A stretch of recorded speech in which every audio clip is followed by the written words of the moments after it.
Worf's complete Star Trek timeline explained. Few characters in Star Trek embody the franchise's exploration of identity, honor, and evolution more fully than Lieutenant later Captain Worf, son of Mo. Introduced in Star Trek, The Next Generation TNG as the first Klingon to serve in Starfleet, Worf's journey spans multiple shows, feature films, and even the 25th century revival scene in Star Trek, Picard. Across decades of storytelling, Worf evolves from a dutiful officer caught between two worlds into one of the most complex and beloved characters in the franchise. His timeline is also one of the most intricate, crossing political upheavals in the Klingon Empire, personal struggles with family and honor, and the shifting allegiances of the Alpha Quadrant. This is Worf's complete Star Trek timeline, explained. Early life. The son of Mo, Worf was born in 2340 on the Klingon homeworld Konos, son of Mo, a house of considerable reputation. At the age of 6, Worf's life was shattered during the Khitomer massacre, when Romulan forces attacked the Klingon colony on Khitomer. His parents were killed, leaving him an orphan. However, Worf survived and was found among the wreckage by Starfleet officer Sergei Rozhenko.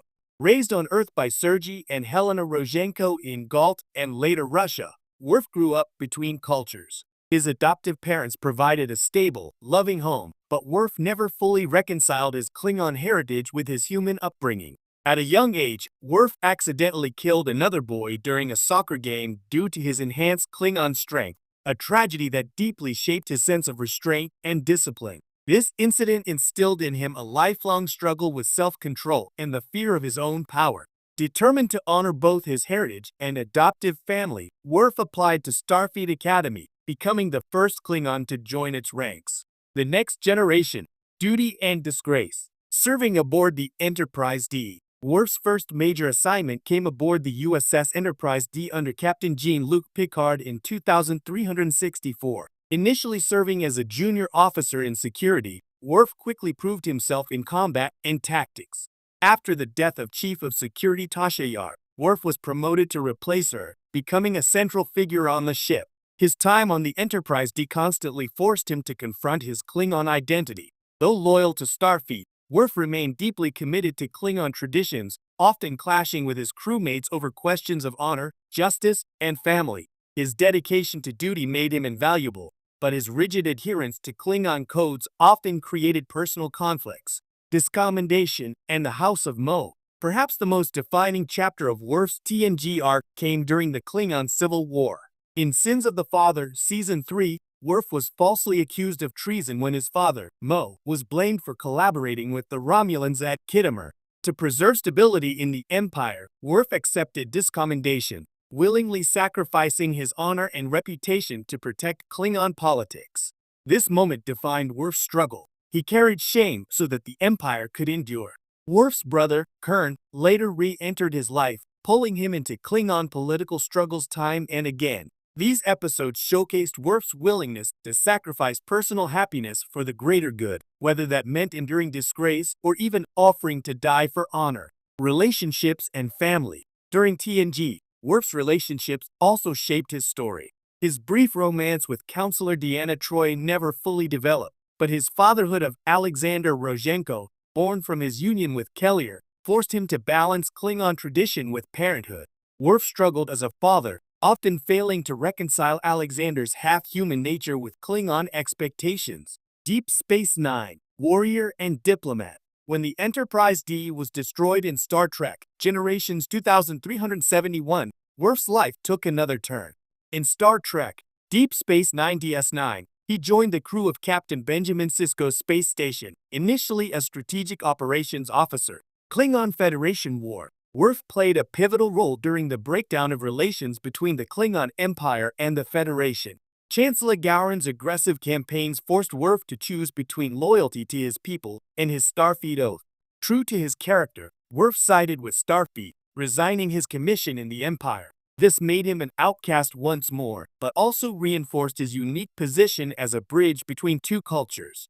The Dominion War. As the Dominion threat escalated, Worf's military expertise proved critical. He commanded the Defiant in key battles and became a symbol of Klingon bravery within Starfleet. His marriage to Jadzia Dax deepened his DS9 story. Their relationship blended Klingon traditions with Trill openness, and for the first time, Worf found true love. Tragically, Jagia was killed by Gul Dukat, leaving Worf grief-stricken.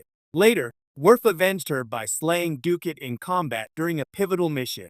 He went on to help install Marduk as Chancellor of the Klingon Empire, proving his loyalty to Klingon honor while maintaining his Starfleet duty. Fatherhood, again.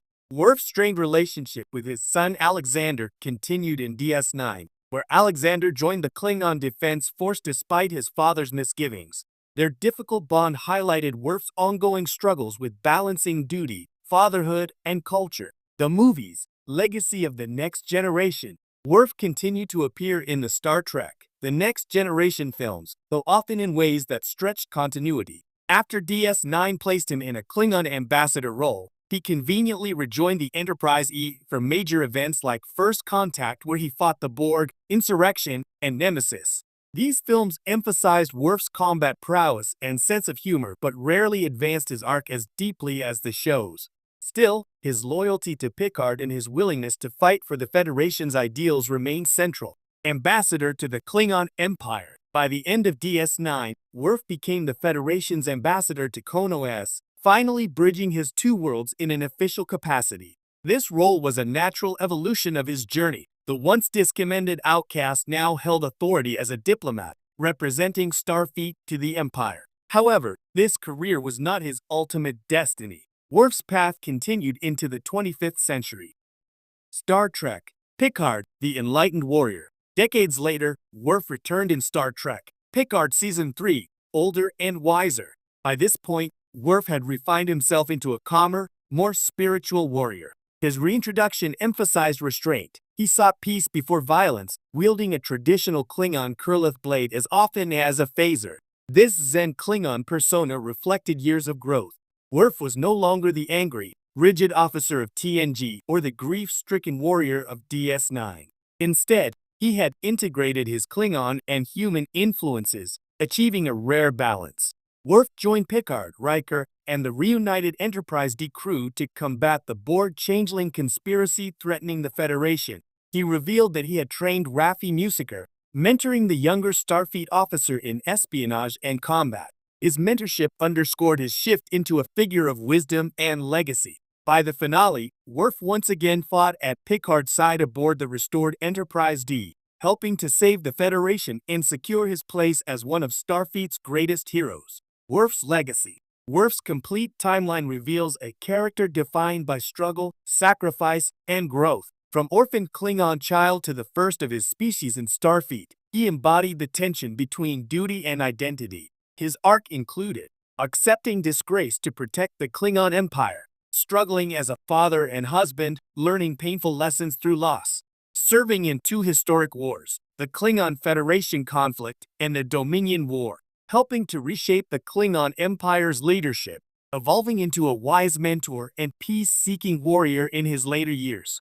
Few characters in Star Trek reflect such a complete narrative. Worf began as an outsider struggling for acceptance, but by the time of Picard, he had achieved balance and wisdom, securing his place in both Klingon and Federation history. Conclusion. Worf's journey is not just about one Klingon, it's about the heart of Star Trek itself. His struggles with honor, loyalty, family, and growth mirror the franchise's central theme, that identity is not fixed, but forged through choice and sacrifice. Worf.